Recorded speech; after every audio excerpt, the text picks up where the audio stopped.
Hi guys, Matt again from ssmmarketing.tv. Today what I am going through and showing you is how to use a cool little plugin for Firefox called SEO for Firefox. So if you're an internet marketer doing keyword research, just generally checking out your competitors, SEO for Firefox plugin is a must have. Give you some of the most detailed information about your competitors, but the best thing about it, it is free. Very simple to install. All you need to do is do a Google search on SEO for Firefox and follow the prompts via that.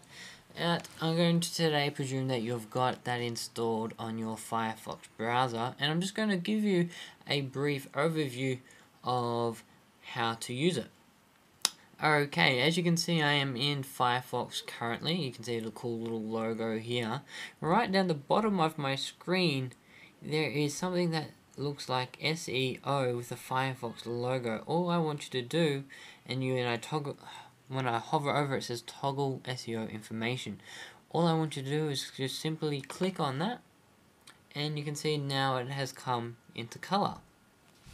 The next thing that you need to do is just go and do a search on Google. Very simply, you can type in anything that your competitors might be looking for and anything at all. So what I might look at today is real estate, and just hit Google search. Alrighty, as you can see, it doesn't look too much different to what it would if you weren't using the SEO for Firefox plugin, but there's this little area down here underneath all the search rankings or under the search results showing you or telling you some different things. So let's just go through and have a look at each one. I'm going to look at realestate.com.au. Now you can see here it's showing you that the realestate.com.au is in the number 2 position in the search rankings. So it gives you an idea of where your competitors are ranking. And the next thing it is showing you is the page rank that Google is giving realestate.com.au, and for realestate.com.au it is a page rank of 8. So that means it is quite a highly ranked, highly liked site by Google. The next thing here going along that you need to look at is just the Google cache date. Not very important, but you can have a look. Click on the little question mark. It's going to come back and tell you the last time Google went and searched and spied it. So it was on the 13th, so it wasn't that long ago.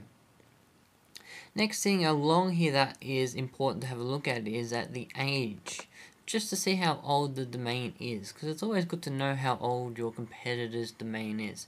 So you can see here it was registered on the 12th month of December of 1996, so it is quite old. So that for them is a great thing. For us, not so good. Next thing you might want to look at, depending on what sort of site you're looking at, you might want to have a look at how many digs this site has. So just click on the question mark again, see how many digs. So it hasn't had any. If this was like a blog or a dynamic site, it'd have a few more. You can also have a look at the popular stories that have been on that site. You can check out if any people have stumbled it. So this is all social media stuff that you're looking at, just to see if the social media crowd like this site or not. You can also have a look at how many Twitter links have been. So click on the question mark. Anything you want to find out, you just check the question mark. Alright, so now we're coming down to some of the cool things. The next thing along here that we want to look at is the Y link. So this means how many sites are actually linking to realestate.com.au. Again, click on the question mark, and it's showing you that there are over 3 million links linking to realestate.com.au. So again, for us, it's starting to look like trying to outrank realestate.com.au on the keyword real estate is going to be a little bit hard. What you can do with this cool tool is if you right click on the Y links and open it in a new tab, you can come here and have a look at what all the sites are that are linking to realestate.com.au, so you can get a good feel for who is linking to them. So you can see here, this is all the links on all the pages. So it's just showing you how many other sites are linking and what pages are linking to it. So I'll go back to my search result. Next thing you can have a look at is how many .edu sites are linking to realestate.com.au. It's giving you a good idea of how many educational sites say that realestate.com.au is a good site. So you can see here it's got 101. You can also do the same with government links. So you have a look at that. 5. So you're starting to pick up and see what sort of sites are linking to it. And you can go in details and check out in details who is linking to them. The other cool things that you might want to have a look at here are the Technorati. See if they're in the Technorati, which is a blogging search engine. So a site like realestate.com.au wouldn't be, but if you're doing a search on, say, Mashable, it would be. You can also have a look at the Alexa ranking, which is quite like the Google rankings, but Alexa gives it a different sort of score. So it's in the top 1,000 websites on the net. Very, very cool for them. But again, for us, it's making it a bit harder. The last couple of things that you want to have a look at is you want to see if it isn't a DMOZ directory. So click on the question mark.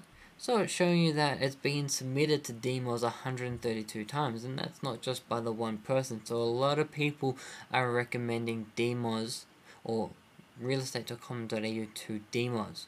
The next thing that you might want to look at is just to see if it's been submitted to the Yahoo directory. So again, click on the question mark and it's going to give us the result. It's in the Yahoo directory 46,000, nearly 47,000 times. So a lot of people again are recommending realestate.com.au. So for us to try and outrank realestate.com.au is going to take a lot of work, a lot of time investment, and probably a lot of monetary investment as well to try or to be able to try and beat these guys. It seems like it is going to be quite a hard process, but as you start to look and use more niched keywords or longer tail keywords, you're going to be able to get a good feel for it. For it to be easy for you to be able to outrank a site, you want to be able to have them under a PR of 4. You want their domain to be quite new. And with links, you don't want them to have thousands and thousands of links. You want them to have only a couple of hundred to make it easier for you to do. So guys, I hope you've enjoyed this little tutorial on how to use SEO for FireFox. One of the most powerful tools an internet marketer can have in their toolbox. Best of all, it's free. It was developed by a guy by the name of Aaron Wall, who has also written one of the best SEO books out there. It's called SEO Book. Go get a copy of his book if you're interested. But again, guys, just make sure you always use SEO for FireFox. Again, been Matt from ssmmarketing.tv showing you how to use SEO for FireFox.